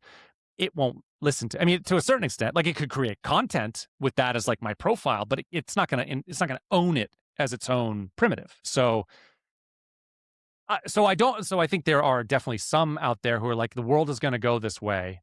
I think it's more like the world's going to go this way and we need to infuse our values into it because we don't trust the other people's values. But there's like Sam Altman's values sucks. Like I wouldn't want any of the big, like the Silicon Valley's done a lot for humanity in terms of technology, but from a philosophical standpoint, they've been found wanting. Just look at what social media did during the lockdowns. It's like until Elon bought X, you had every single platform was censoring anybody who was telling the truth. So it's always blown my mind how like big tech, these smart developers in San Francisco, how they're like, how are they not voluntarists as well? A lot of them are very political. Like they're quite, some of them are quite fascist. And it's like, I don't, in my mind, Austrian economics it's just simple logic. And you'd think a developer who writes code, you have to be a very logical person to be able to write computer code. I don't understand why they don't get it. And back to AI being, if you can have an AI that is maximally curious, I assume they would discover Austrian economics and would just be like, oh yeah, this obviously works. This makes sense. Here's a historical record. Like this is the right way. We don't even necessarily have to tell it about that. It'll just be like, yeah, of course. Just like me and you meeting each other for the first time. Like you found it on your own. I found it on my own. And we're like, yeah, of course that's the answer. And I guess I'm assuming we're right, which is maybe arrogant to say, but you are both right 100%. So says I. I think the problem is smart people think they can control everything. And unfortunately, when you look at Austrian economics or capitalism or voluntarism, like it can be messy. It's the best way because it's the freest way. It's the way that, two ways of goods and services, as I mentioned before. It's like you can steal from people and give to other people, or you can let markets happen and you voluntarily interact. Those are the two ways to distribute goods and services. And so all supreme AI might think, well, I can control all the market. I can understand all the market signals and I can control it all. And maybe they might do a more efficient job than capitalism or markets would do, but at the cost of enslavement. I think that a lot of the smart Silicon Valley people, and even Vitalik, like honestly, like I think they've kind of fall into the same thing where they think that they're smart enough to be able to control some things that they really can't. And they don't understand the cost, or they do understand the cost, but it doesn't matter to them as much. I mean, I have the same issues with like where the Ethereum Foundation went, and I would have, because early Bitcoin were all the voluntarists. They were all the people who believed in self-sovereignty, and then Ethereum really introduced a movement that was that went past that. They didn't share those same ideals. I love Ethereum; like it's the best coordinating tool that we have right now. I mean.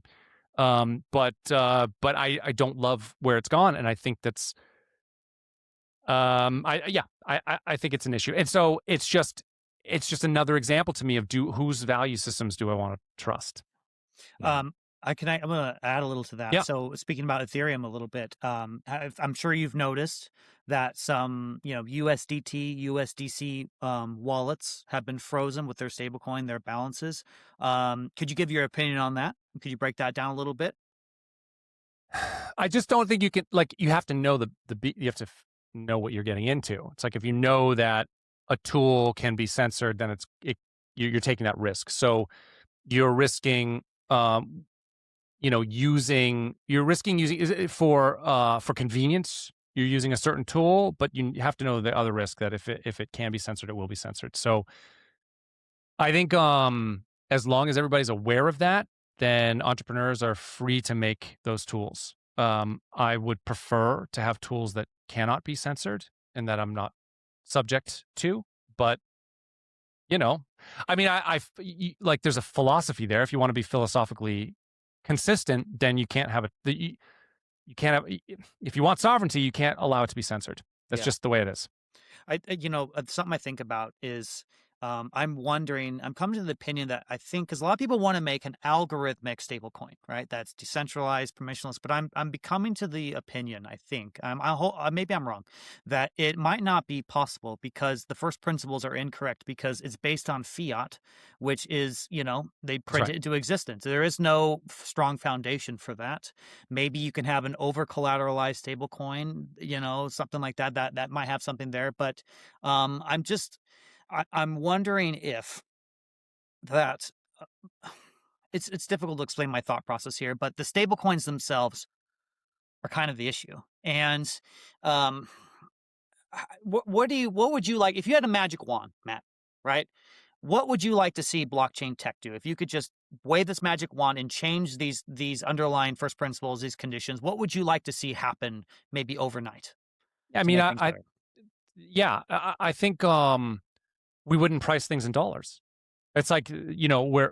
we're giving up ground there when we price things in dollars, which means stable coin. And I understand, like, it's a good way to onboard people into the technology, but it sets the wrong precedent from a philosophical standpoint. I have a lot of problems where Bitcoin is gone. It's not digital cash, like what was promised in the white paper. Like Satoshi's white paper is like Right. one of the most, like, just elegant things. Like to create this thing is like genius. It's crazy. It's makes me emotional. It's like reading the Declaration of Independence. You're like, fuck yeah. Um, and it's not that anymore, but still, it's probably the most decentralized.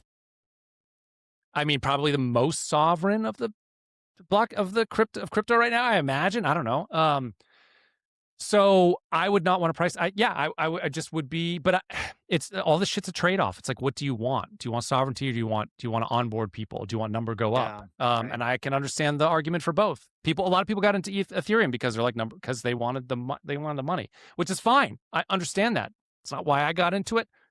Doesn't mean that everybody needs to follow my lead, but in I say you're giving up ground if you're pricing things in dollars. And if you have stable coins, something we need to break away from that system. So, but that is a long-term fight to do. For sure. For sure. Kenton, I'll kick it to you if you got something you want to add to this. Um, yeah, I think everyone's obsession. This is my opinion. I just kind of way I see it going is I feel like it's just kind of like perpetual motion, like this idea that we can have a stable coin that's uncensorable. It's like I don't think it's possible. Um, and like it's kind of like breaking up with your girlfriend and still wanting to sleep together. Like you just okay, it might work for a while, but it doesn't work. You have to cut it off, right? And so if we want to break up with fiat money, we have to cut it off, right? We just have to move forward. And we have our algorithmic currency. It's called Bitcoin, right? And like Matt said, we gotta just start pricing stuff in Bitcoin, right? And like so what's the tipping point? What's gonna get us there? So I didn't have time to read that. Um, Oh, sorry. but um, in my mind, the obsession with this stablecoin is like it just holds us back from the real Bitcoin standard. And kind of like again, using a girlfriend analogy, fine, you're broken up, you're still fooling around. All it's doing is preventing you from finding your future wife, right? Finding that one that you do want to spend time with, right? So we got to break up with the dollar. And this is what's cool with Joelle, you mentioned earlier from Dash. She's been living on crypto apparently now for 10 years, Since I've known him, right? yeah. Yeah. So like we got to become Joelle's, right? That's how we're going to like get things going. That's a man One who's thing, lived his values for sure. Yes. He's done a great 100%, job. mad Yep. respect. Yeah. Like Yep. I can acknowledge I'm a bit of a hypocrite on a lot of things like this. Yes. Um, but, um, what was I say? I do think if I can ask your question, Denny, what would Kenton change overnight? One thing, Go for we it, got brother. to start pricing Bitcoin in Sats. We got to get away from this one Bitcoin is 100 or 70 grand, whatever, and start pricing it in Sats because it's true with the average person. They hear $70,000 Bitcoin. Well, that's expensive, Right. right? And there's a reason penny stocks are penny stocks, and they have these like really high share amounts and low share prices because it gets the average person and more normie, the more kind of lowest common denominator amongst us interested because they see it's cheap. And so I think we got to start getting we got to start pricing Bitcoin in Sats. And that'll help further with adoption and get more people into it. Yeah, and I think so. How do you get there, right? Because we want to do that, but for me, that transaction happens when we build something that ordinary person can use, right? And this is why I'm excited about technologies they're building on top of like Bior Labs, Mocha, where you can actually buy goods and services by using decentralized liquidity pools as that medium of exchange. You can have the value in dollars, you can have in Litecoin, Bitcoin, Ethereum, whatever. But the point is, you can use whatever currency you have on you to buy things, of course, asset that is supported. But when someone can go into a store, buy a good and service with whatever they want, whatever token they have on their phone, I think that's when. Now, what we all rally around, as in maybe it's Sats, maybe it's something I don't know, but I think we have to build utility here. We have a system. Our system's better now. It has to be useful, and once we do there, I think it all flows from there. This actually kind of dovetails to the question I want to ask you, Matt. Is that I'm curious. There's all this talk about AI agents using crypto, and I'm thinking, I'm wondering, what if that's the real push? That we get kind of mass Yeah. adoption of crypto. Isn't actually humans, but it's actually the bots, the AIs. I'm curious what your thoughts are on that about AI using crypto and what you think. Yeah, it's the way. I mean, it's the only thing that's frictionless enough to be able to work that fast. So I mean, it's the currency of AI for sure. Which one? Who knows? But that will absolutely start to happen, which is again a reason why sovereign technology is so important, because you need to know that your AI is only going to do business with other AIs of a certain caliber who has a certain value system or does certain things that you can trust. So again, that's going to make you want to be able to block your AI from doing transactions on your behalf with another AI that's adversarial to you. So that's going to be so important. But for sure, crypto was, I mean, like it's made for this type of work to be done. Yeah, like the picture that tickles me is like an autonomous Tesla gets to do its own ride share, get paid in crypto, and goes and orders its part repairs when it needs to on its own, and just gets to have this existence sort of serving humanity all on its own. And it takes AI and it takes crypto to make all that happen and work. But yeah, I think that you're going to And start seeing agent to agent stuff. That's going to happen like very soon. It's going to happen. It's going to be ubiquitous. And that would help keep AI and these bots in check because they can't print crypto out of thin air, It's true. right? They're going to have limited Bitcoin, whatever, and they have to access. They can only acquire it voluntarily through trade, right? So when we don't have this unlimited money printer, funding these bots, that should help. At least if an AI is going, if they do go rogue, they're going to run out of resources pretty fast, I would think, in theory, because there's only so much crypto they have to spend. That's right. So yeah. As long as maybe they'll hack the Mexican government again or something. Oh, okay. All right. Yeah. Who knows? But yeah. All right. Maybe. Yeah. Shoot. But you're right. I mean, you can't steal from someone's crypto wallet. So yeah. Hmm. Yeah. No, I think that's I think you're right. I think that's going to be a huge onboard for crypto here. very soon. I mean, you're starting to see it's just sort of cute and clunky right now how agents are interacting with each other. You had that, can't remember what it was, the social media. I didn't even look, but the social media site. It just seemed it's just fun. It's funny. Oh, for Clawbots, the Yeah. mod claw or something? Something like that. Yeah. Yeah. And then there's another thing that popped up that was funny, which was agents, but who need humans to go do stuff for them in the Yes. physical world, which I Yeah. signed up for under like a throwaway email because I just wanted to see what it was. But it's just kind of funny how it's very clunky how it's all working right now. But that's going to get smoothed out here real quick. Oh yeah. Well, it's like remember the Will Smith AI video that came out a few years ago? Like Oh eating, God, yeah, with eating his face was all spaghetti and weird. stuff, and Yeah. everyone's like, "Oh, this is stupid." I mean, Yeah. God, it's only a couple years, Yeah. and look at the quality of videos now. Like, holy smokes! Yeah. But you mentioned that AI's paying humans to do stuff in meat space. Have you guys seen the movie Gamer with Gerard Butler? Long time ago. Man, it just I don't like horror movies and the stuff like that. I get just freaks me out. Yeah. And that movie gave me the ick because it was like it wasn't like a horror, but it really highlighted the really dark side of humanity. And so if someone hasn't seen it, this is a bit of a spoiler alert. But basically it was humans controlling other humans in like a Sim City kind of type environment. And it was basically humans who are like they needed work, right? They're poor, whatever. And they basically are prostituting themselves to be controlled by other humans who will use their bodies like a character in a video game. And they just run around, do crazy, weird stuff. And of course, it's just all the humans that are controlling this video controller, the video game controllers are just using these other humans to do despicable, gross things. Yeah. And it's just the movie. I think about it, just gives me the heebie-jeebies because I believe it. I think if that existed, that most humans would use other humans like that. I actually believe that that's.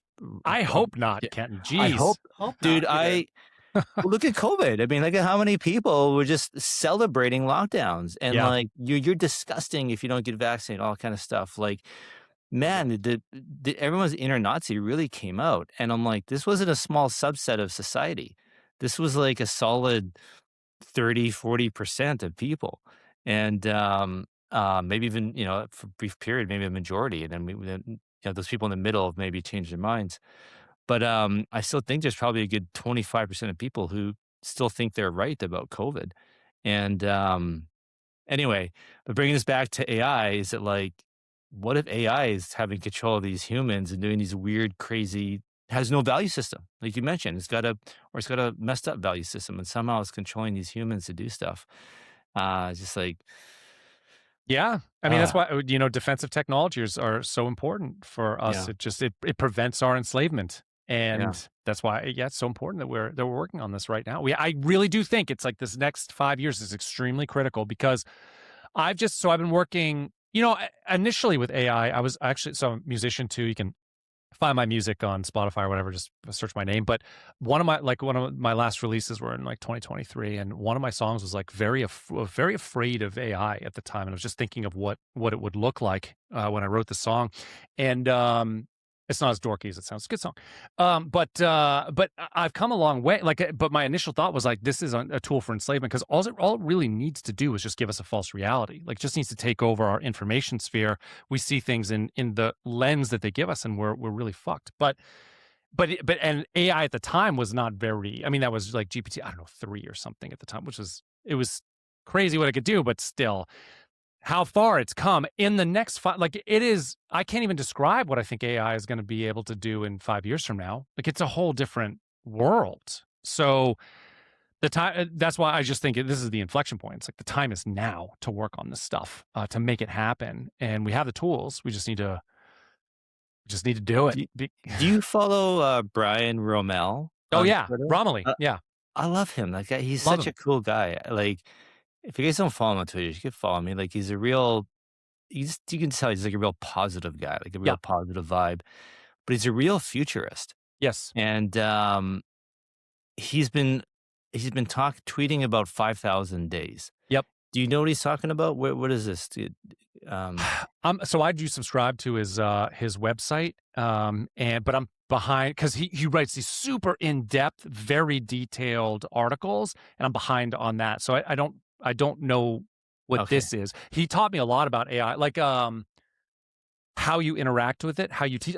So I have an education degree, so I like kind of naturally think about how people learn. It's just sort of how I was trained, and which I think honestly gives me an advantage when dealing with AI because that's the way that I approach it. I teach it all about the thing that I'm trying to do and learn from it. Like it's a back and forth, but I feel like I get a way better result from doing it that way. And that's a lot of Romilly helped me think through that as well, like how I designed my early prompting with AI. But no, Oh, he's cool. awesome. Yeah, and like he's been dumpster diving for decades to Yes, save all these old like tapes and recordings and books and all this kind of stuff, and so that we don't lose that history of humanity. And he's training his AI and all this old yes, stuff, right? And like it's really interesting when you think about it, because like how much of our stuff is more and more going onto the cloud, more and more online. It's like I saw a post the other day, someone talking about, once we lose our subscription to Spotify, all that music is gone. I don't have any. I got rid of all my CDs, my tapes. I don't have any records. Like, think about a nuclear holocaust. All of that gone. music that we love is gone, right? And so it's the same with our history, and the way we think, way we did things in the past, right? Like AI is only being trained on the last 15 years, maybe 20 years of like human stuff, but there's a whole thousands of years of history before that. So it's pretty cool what he's doing. And yeah, I think his 5,000 days is something like what you said. We've only got this short window before AI and robots completely change everything. Like, and within that window, we've got to do X, Y, and Z or something. And I'm not quite sure exactly what he thinks we need to do. But Let's yeah. get him on the show. Let's ask him. Oh, you should. I mean, he's fantastic. He's a brilliant dude, and he surfaced a problem that I never thought about before, but everybody should have, which is exactly this. We have a lot of collective knowledge. Um, some of that is coming to light now, where if you think about like the Graham Hancock stuff and advanced civilizations before, Oh, dude, all Bob, this that is stuff. amazing. I Like, it's just just came so good. across this in last year. Like, Oh, geez. holy, dude. I It's mean, so I've been listening to true. him on Rogan for years. The guy is it's crazy to think about. But you just think of if there there's a lot of evidence that there was advanced civilizations Oh, prior to the last ice age, so 14, I believe 15,000 it. years ago.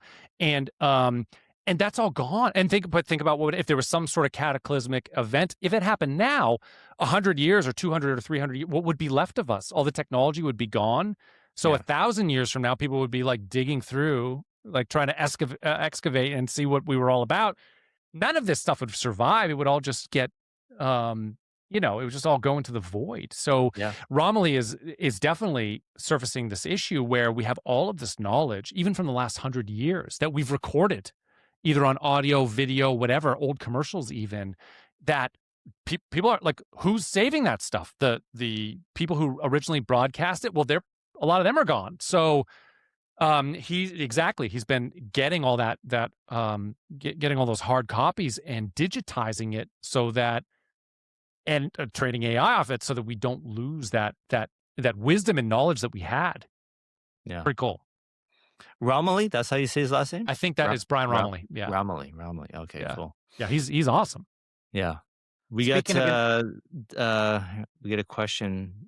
Yeah, I'll put up here Uh, with the Coke. Does I Matt just- follow Jeff Berwick? Do you know who that is? Why do I know that the name sounds familiar? He's in ANCAP. He's got Dollar Vigilante. He's in Puerto Vallarta. Acapulco, and he does Anarchapulco. This guy? Maybe I know. Maybe I follow. Yeah. I'd have to check and look it up. But if he's Founder awesome, of Dollar Vigilante? the Yeah. name said that all sounds familiar. He's in ANCAP. He's been in the and he started follow Anarchapulco. him. He's been in the Liberty movement now for. I don't think I ever met him. His 10 name or sounds 20 very years. familiar to me, but I don't think we've ever met. Do you know There's another one. why Coke? Why did you ask that question, Coke? Why? Uh, Because he Correct, Kenton. wants them to know each other. Yes, I'd that's love why to what it know is. any liberty friendly person. I'd love to know. Absolutely. Absolutely. yeah. Yeah. This is why I'm so glad we're doing this. You know what I Me mean? too. Just to get that relationship established, and man, this has been such a fun conversation, you guys. It's effortless to talk with you, Matt. It really is. I mean, when you know all the things, it's just, and you're teaching me things as well. Very interesting, your base of experience, what you derived from. And I'm definitely been checking out your website, man. Super cool. Thanks, Danny. Because it's for me, because I'm a THORChain educator, like my focus is just so THORChain oriented. You know what I mean? Because I was in politics, I was trying to do both. An unbelievably exhausting time, Yeah. right? I'm completely out of politics now. I'm so burnt out. I don't care. Now my sole focus is to get the first principles in line, fix society, the economics, right? That's my entire goal right now. So I really appreciate someone like yourself who's able like to pay attention to this and keep me up to speed, because I deem you as a highly reputable source. You know what I mean? Thank you. There ain't many people that I would just believe off the cuff, but you've proven it that you're a fair and free thinker, and that's so important. You know what I mean? Like I wish that was more common, right? People have this desire, this emotional, like this narcissism where they never want to admit they're wrong, or like they don't strive for accuracy. They just strive to win, the linguistic war, right? And that's so annoying to me. So I just love people who want to increase their approximation to truth, right? And not so much the social hierarchy of where they stand. It's okay to be wrong. I've been wrong many times in my life, and Totally. it's only made me a better person when I acknowledge when I was incorrect, right? Thanks for saying that, Danny. I mean, I think I gravitate towards people who are earnest. Yeah. I know that I'm wrong and can be wrong, and but I value people like Dave Smith, of course, I listen to, and Tom Woods, and a lot of other great libertarians out there, because I believe that they are telling me what they think, what they actually believe, and that earnestness is super important. And so that's what I try to do as well. I'm sure I'm wrong, but I just try to tell what I actually believe. And and we need that, because once you peel back everybody's seen the montage of all corporate media parroting the same thing over and over. Once you see that, you're like, oh Jesus, that's all controlled. Like that's just all a script. Yeah. And you're seeing that a lot with like the conservative influencers right now too. It's just they're parroting all the same stuff, and then it's been uncovered that they've been paid and all sorts of crazy stuff. And Yeah. you just try. I think most humans want to talk to or be around or listen to people that they think are earnest. So it's just so important. That shows sorry, Kenton. That's the white pill, right? Because what happened just a few years ago, maybe less than 10 years, podcasts took off, right? Like before, no one would have believed that people would sit around and watch a Joe Rogan conversation for 3 or 4 hours. No, he became one of the most successful entrepreneurs in the world because people just want accurate information. I think that's the big white pill. People know they're being lied to. Yeah, they want accurate, honest. They just want to hear a genuine conversation. They're tired of this controlled, soundbite freaking world that we've lived in for the past 40 years or 50 or 60 years, whatever it is. They just want real talk, real conversation. There's something inside of us. Like you, Matt, like when you speak, and Kenton, when Kenton speaks, I know it's coming from a position of earnestness and truthfulness. And it's something I can't logically explain. I just feel it. We all have like this, most of us anyway, have this internal sociopath detector where they say something where maybe their intonation and their voice, or they're like, there's an incongruency there. And you're like, what's going on, right? I don't get that at all with you guys. And that's why I think Joe Rogan and other people have really done well. So I think I'm bullish on humanity. We got some work to do, but I'm bullish. Yeah, agreed. Yeah, I was chatting with a friend yesterday who's relatively new to crypto, like last year, and she's talking about going to a conference and talking to people. And she's like, "What if someone's from a project and they're like, oh, I'm from this project?" And I'm like, "I've never heard of it, but they, it's like Ethereum. She should know about it, type deal, right?" And she's gonna feel stupid. She's like, "Maybe I shouldn't say anything," which I say, I'm like, "Well, just don't feel bad. Like what's worse is I've been with THORChain talking to, trying to go do stuff for THORChain. And someone's like, "Oh yeah, I've been following THORChain for a long time, blah, blah, love what you guys are doing." I'm like, "Oh really?" I'm like, "What about this and that?" And they just in blank stares. And I'm like, well, I can tell then they're lying to me because they don't know anything going on with THORChain. And like, it's way worse, you can fix being wrong about something, but you can't fix poor character. And as soon as you show somebody that you're lying or making something up, and you instantly show you have poor character, there's no fixing that. If you go back to my friend, if she, you know, says, "Oh, I've never heard of Tether," okay, well, she might look silly, but at least she's showing her character that she's honest, which is which is way more important, right? So, and that's exactly what back. That's why I kind of sorry to kind of correct you, Denny, about Rogan. About he gets stuff wrong too. We all do, but at Yeah. least we're being honest. We're there's no other agenda. We're like, this is honestly what we think and feel and believe. We could be wrong, but we're not making stuff up. We're not lying, right? We're not. We're telling it how we see it, which is exactly it. I think that's what we all want. We all expect it. We all know no one's perfect. None of us are always right, but as long as you're not lying about it, right? Right. Yes. So That's It's exactly. uncomfortable. It's definitely uncomfortable to be wrong, especially publicly wrong. But yeah, once you sort of recognize that that humanity's sort of base position is, well, impoverished, but also is ignorant, it's like you can't know everything. You're not going to know everything. So we're all just learning and trying to figure it out. And if you're new to a community, we're asking a lot of dumb questions. But yeah, most people are happy, especially in crypto. If you're in it, if you approach someone who's philosophically in crypto philosophically for philosophical reasons, you're happy to have new people come in and have conversations about it. You're happy. It's fine that they're ignorant about it. They just want to learn. So it gives you some humility when you realize that. You're like, oh yeah, no, we were all born stupid. Like we just don't know anything. We have to discover it.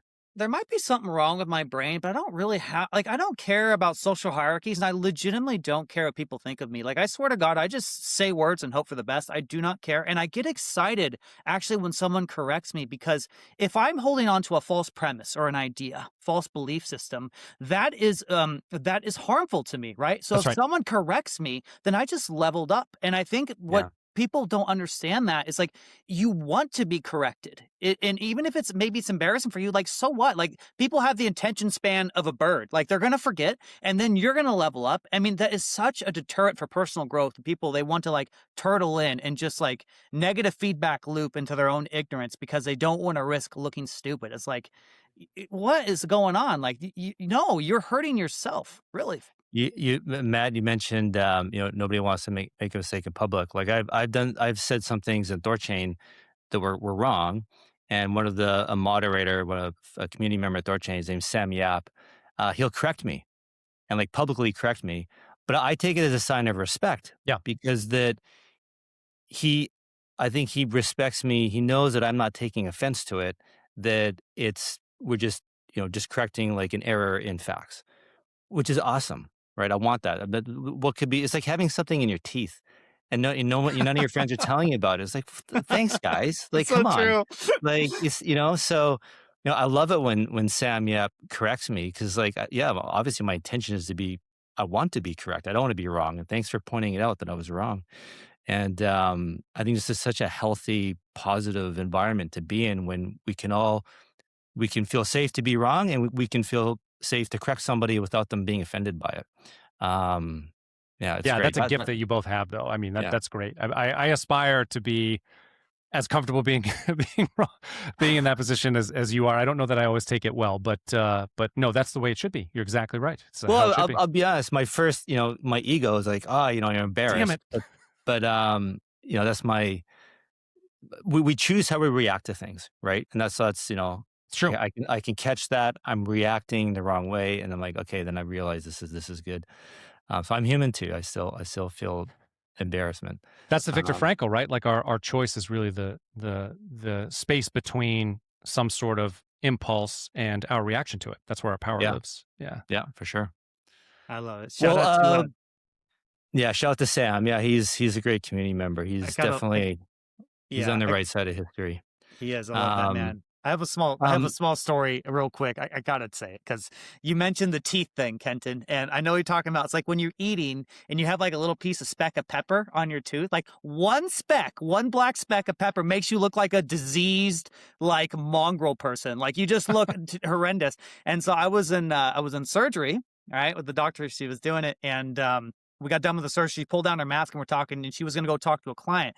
And then she had that one speck of pepper. I'm like, hey, you got a piece of pepper. And she looked, she's like, oh my God, thank you. And then she took a surgical line, 3/0, what we call, and she cut the surgical line and she used it as floss to get the pepper out of her mouth. You know what I mean?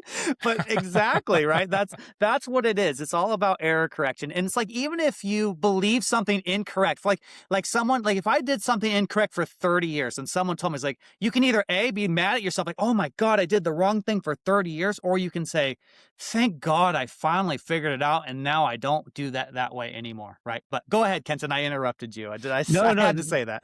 That was great. I was just going to say, we're coming up on 2 hours here. And Matt, I don't know, is there anything that you want to touch on, you want to talk about that we haven't got into that you'd like to? I mean, we could talk about anything forever, but no, I think this is a great conversation, and very glad that we got to have it. Thanks for having me on. Thank you for coming. It's great meeting you and chatting with you. Yeah, love to do this again sometime. Meet you in real life one day. Yeah. And I hope we can meet you in real life. We got to do that. We got to form that human connection, because even if we have the best conversation right here, there's that distance, and there's nothing like meeting someone in the hand, like shaking their hand, maybe having a hug, sharing a drink.